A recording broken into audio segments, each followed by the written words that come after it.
Okay, Angel Season 2. And I had an interesting experience while I was watching this because I hit the zenith of my bad period while I was watching it, and I was like, okay, I'm gonna have to start over because I totally lost the feel of this season. And it was a good thing that I did because everything made a lot more sense on the rewatch, although characters' behaviors and origins don't necessarily make the greatest amount of sense to me because the characters of Lindsay and Lila, I think one of them, probably Lindsay, was introduced in season 1, but I can't totally remember where it came from. Probably when I rewatch the show down the road, I'll be able to pick up on a lot more of that kind of a thing. But it was nice to see the law firm get people that we focus on. Although it was weird that Angel had all those opportunities to do her to them, and he didn't, which made things interesting there.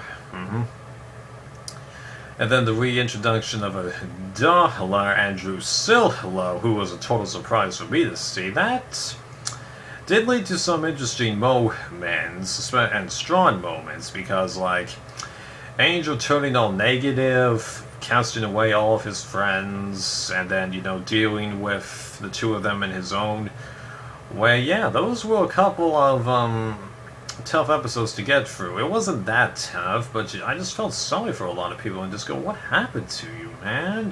Yeah. But at the same time, like, what happened to Drusilla? Because when she first shows up, she's all menacing and turns Darla back into a vampire after a couple of nice moments that she and Angel have, but then Drusilla acts like something happened to her and that she's constantly quoting poetic stuff. Just like, what happened to her? Did somebody, like, hit her in the head? Or something like that? Just like, what? She's supposed to be menacing! But you just look at her and you're like, yeah. Yeah. Like, seriously. Darla was more menacing than she was. I'm not even going to go into the incest jokes of Drusilla calling Darla her grandmother, because somewhere in there you could argue that she's become her own grandmother, if I recall, doing the family tree right. Right. Why is that funny? Okay. Yeah.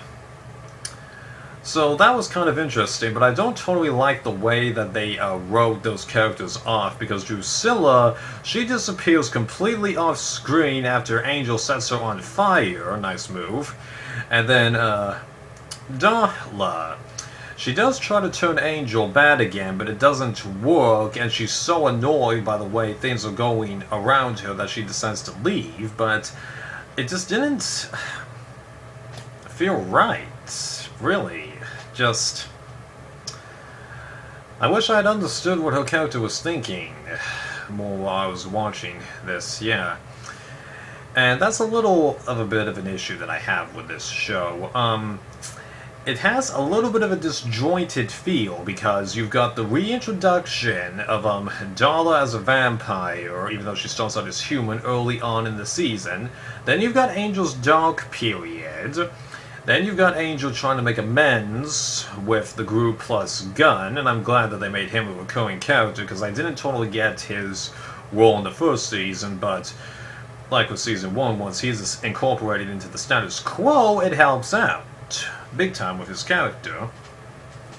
And then you've got the last few episodes where they travel to Norm's dimension and then try and rescue Cordelia from there. All of those were nice story arc bits, but it nonetheless gave the season a little bit of a disjointed feel, because I know that Buffy and Angel have done, 2-part stories before, and characters have crossed over to Angel in the first season, but it just felt different this time, because they really did feel like separate chunks. I don't know. It just felt kind of odd. And I know that some shows do that, and I could have sworn I saw something that said Season 4 does this way more than this season, so maybe I just need to wait and see what happens, yeah. But that was kind of an odd moment. And while I was experiencing this. Although I was glad that they brought in Kate a little bit here and had her actually become a little bit of an obstacle to Angel quite a few times, and then Angel also has to win her trust back as the season goes on, and I think I will recall that they parted in this season at least on okay terms, where Kate, has some respect for Angel, but still gives the attitude that she doesn't like him and what he's entirely doing, even though she does recognize some benefit to it. Yeah. But they did what they didn't do in season 1, so that was nice. And what else can I mention about it? Gunn being incorporated into the main group, that didn't really change the banter between what's the term for this group, the LA gang, because I don't think that there's an overall term for the group in this show. Yeah, I still enjoyed this banter between them a lot more than the Scooby gang. I'm not entirely sure why, but one thing that kind of got to me once we get into the last third or quarter to the season is Angel's interactions with Cordelia, because how after he starts trying to make amends with the group, he's constantly going up to her, well, what can I do for you? Oh, hey, I think I've got something that you'd like. Apologize to her, you insane son of the universe director. Just what's your deal, dude? What, are you suddenly developing a thing for her? Because, you know that you can't actually properly be with somebody because you lose your soul. But just what? Just what's going on with him when he's doing all that kind of stuff? I mean, there could be a little bit of a theoretically Big Brother kind of thing going on, but then in the last episode, Cordelia is proclaiming that she loves that Quagrulo guy, but the Angel, who thinks it's him, goes, "You love me?" What the heck, dude? Just come on. I mean, it was funny to watch, but at the same time, it's not any different than Spike and Buffy. Just what? And also, weren't Wesley and Cordelia supposed to have something going on? Although Wesley could have actually done what I've been saying these two should have done and realized that it was stupid for him to have these feelings and then move on. Cordelia might have thought the same, although in season 1 when he first showed up, she and him did have a couple of awkward moments. Yeah. So it'll be real interesting to see what that little thing goes on. Yeah. And then the character of Norm, I love that guy. All of his one-liners causing some problems for the group and all the karaoke bits.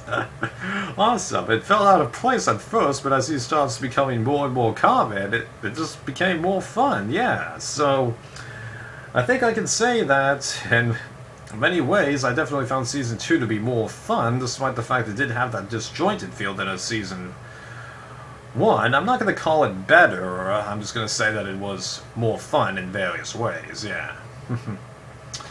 Okay, so now I'm caught up in all my reviews that I need to make for the Buffy-verse, so see you for Buffy Season 6, although whether or not that'll be the next video after this, I don't know. Later.